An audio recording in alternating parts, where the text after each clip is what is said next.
કોઈ જ જાતના બાબા મૌલવી યા પ્રિસ્ટ છે એ તમને બોલતા ના હોય તો બોલતા ના કરી શકે, તમે લંગડા હોય તો તમને ચાલતા ના કરી શકે. આ બહુ ખતરનાક અંધશ્રદ્ધા છે. પંજાબમાં એક ભાઈ છે જે ખ્રિસ્તી ધર્મમાં લોકોને અંધશ્રદ્ધા ફેલાવે છે. એક બેન એને એમ કહે છે કે એ પહેલાં બોલી નથી શકતી અને એ ભાઈએ પહેલાં માથા ઉપર હાથ ફેરવ્યો એટલે પછી બોલવા લાગી. એનો એક બહુ જ મસ્ત વિડીયો વાયરલ પણ થયો હતો. ये तेरी बहन बोल नहीं सकती थी?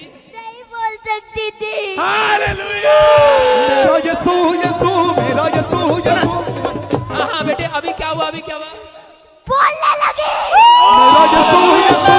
સાઉથ ઇન્ડિયન એક ફિલ્મ છે ટ્રેન્સ. આ પિક્ચર ટ્રેન્સ એ એના જ વિશે છે કે કઈ રીતે એ તમને મૂર્ખ બનાવે છે. एक धर्मगुरु जो खुद को ईश्वर का भेजा हुआ दूत मानता हो उसके लिए ये सब कुछ ज्यादा नहीं है पास्टर.